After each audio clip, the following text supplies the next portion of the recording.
যেতিয়া গুৱাহাটীত কেইটামান দিন পূৰ্বে ধাৰাসাৰ বৰষুণৰ ফলত কৃত্ৰিম বানৰ সূচনা হৈছিল, সেই সময়তে আমি বিভাগীয় মন্ত্ৰী জয়ন্ত মল্ল বৰুৱাক প্ৰশ্ন কৰিছিলোঁ যে গুৱাহাটীৰ যিসমূহ নলা আছে সেই নলাসমূহ উন্মুক্ত অৱস্থাত থাকে বা যিসমূহ নলা সেই নলাসমূহ পৰিষ্কাৰ কৰাৰ পিছত সেই নলাসমূহৰ কাষতেই নলা চাফা কৰা লোকসকলে জাবৰসমূহ পেলাই থৈ যায়।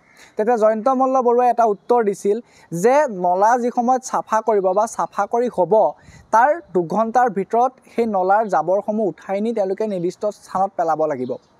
যদি নলাসমূহ চাফা কৰি নলাৰ কাষতেই তেওঁলোকে জাবৰসমূহ পেলায় তেনেহ'লে সেই ঠিকাদাৰজন বা সেই নলা চাফা কৰাৰ দায়িত্বত থকাজন আইনমতে দণ্ডনীয় হ'ব। সেয়া জয়ন্ত মল্ল বৰুৱাৰ প্ৰতিশ্ৰুতি আছিল বা সংবাদ মাধ্যমৰ কেমেৰাৰ সন্মুখত তেওঁ কৰা মন্তব্য আছিল। কিন্তু প্ৰকৃত স্বৰূপত সেই মন্ত্ৰীৰ যি আচলতে নিৰ্দেশ, সেই নিৰ্দেশ আজিৰ তাৰিখত কিমান ফলপ্ৰসূ হৈছে মই অকণমান দেখুৱাব বিচাৰিম।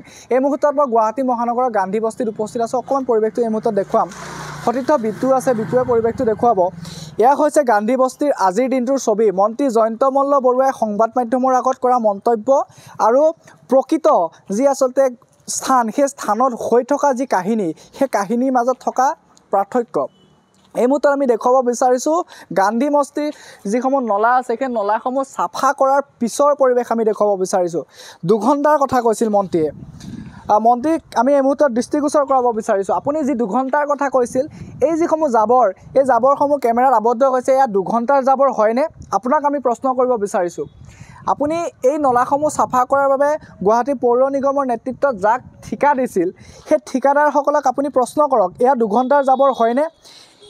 এয়া আমি যদি কওঁ, এই মুহূৰ্তত আমি যদি তথ্য সহকাৰে কওঁ যে এয়া 4 দিন বা 5 দিনৰ পূৰ্বত তেতিয়া তেওঁলোকে নালাসমূহ চাফা কৰিছিল, তেতিয়াৰ পৰা এনেদৰে আচলতে নলাসমূহ কাষত তেওঁলোকে জাবৰসমূহ পেলাই থৈ গুচি গৈছিল। আৰু এই যিসমূহ জাবৰ, এই জাবৰসমূহ ক্ৰমাৎ আকৌ নলাৰ দিশৰে বৈ গৈছে। বৰষুণেই হওক বা অন্যান্য কাৰণতে হওক, এই যিসমূহ জাবৰ আছে সেই জাবৰসমূহ নলালৈ পুনৰ গৈ গৈছে, যাৰ ফলত এই নলাটোৰ ছবি যদি আপুনি চায়, পৰিষ্কাৰ কৰা বা নকৰা বা পৰিষ্কাৰ কৰাৰ যি সপোন, সেই সপোন যে বৰ্তমান সময়ত ফুটুকাৰ ফেনত পৰিণত হৈছে বা আজিৰ তাৰিখত মন্ত্ৰীৰ কথা যে কোনো ধৰণৰ গুৰুত্ব নিদিয়ে, সেয়া কিন্তু বৰ্তমান সময়ত ছবিয়ে প্ৰমাণ কৰি দিছে। এই ছবিখন আমি দেখুৱাব বিচাৰিছোঁ গুৱাহাটী উন্নয়ন বিভাগৰ মন্ত্ৰী জয়ন্ত মল্ল বৰুৱাক। আমি এই ছবিখন দেখুৱাব বিচাৰিছোঁ গুৱাহাটীৰ মেয়ৰ মৃগেন শৰণীয়াক। আপোনালোকে যেতিয়া সংবাদ মাধ্যমে প্ৰশ্ন কৰিছিল, বিশেষকৈ আমি প্ৰশ্ন কৰিছিলোঁ সেইটো সময়ত, আমি বিভিন্ন সময় দেখুৱাইছিলোঁ গুৱাহাটী উন্নয়নৰ ক্ষেত্ৰত যিসমূহ নলা আছে সেই নলাসমূহ কেনেধৰণৰ এটা পৰিৱেশৰ মাজত জীয়াই আছে, নলাসমূহ উন্মুক্ত হৈ আছে, নলাসমূহ লেতেৰাৰে ভৰি আছে। সেই প্ৰশ্ন যেতিয়া আমি কৰিছিলোঁ, সেই প্ৰশ্নৰ উত্তৰত তেওঁ দিছিল যে এতিয়াৰ পৰা কোনো ধৰণৰ নলা উন্মুক্তভাৱে থাকিব নোৱাৰিব, কোনো ধৰণৰ নলাৰ পৰিষ্কাৰ কৰা জাবৰসমূহ নলাৰ কাষতে পেলাই থ'ব নোৱাৰিব। নলা পৰিষ্কাৰ কৰি থকা সময়ত যিসমূহ জাবৰ নলাৰ পৰা কাষলৈ পেলাই দিয়া হয়, সেইসমূহ 2 ঘণ্টাৰ ভিতৰত পৰিষ্কাৰ কৰিব লাগিব। এয়া উন্মুক্ত নলাটো উন্মুক্ত হৈয়ে আছে। আপুনি চাব পাৰে, আমি দেখুৱাই গৈছোঁ, নলাটো উন্মুক্ত অৱস্থাতে আছে আৰু তাৰ কাষতে পৰি আছে 4 পৰা 5 দিনলৈকে জাবৰ। এই জাবৰসমূহ আপোনাৰ গুৱাহাটী পৌৰ নিগমৰ যিসমূহ জাবৰ পৰিষ্কাৰ কৰা বাহন, সেই বাহনসমূহে নেদেখে বা যিসমূহ চাফা কৰিবলৈ যিসমূহ ঠিকা প্ৰদান কৰা হৈছিল, তেওঁলোকে আজিৰ দিনটোত মন্ত্ৰীৰ যি নিৰ্দেশ, সেই নিৰ্দেশক গুৰুত্ব নিদিয়ে।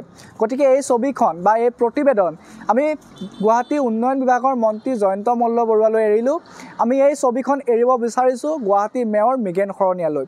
তেওঁলোকে যে কথা দি কথা ৰাখিব নোৱাৰে বা তেওঁলোকৰ নিৰ্দেশক যে আজিৰ দিনটোত বুঢ়া আঙুলি দেখুৱায়, সেয়া কিন্তু এই মুহূৰ্তত ছবিৰ সহায়ত আমি দেখুৱাবলৈ চেষ্টা কৰিছোঁ।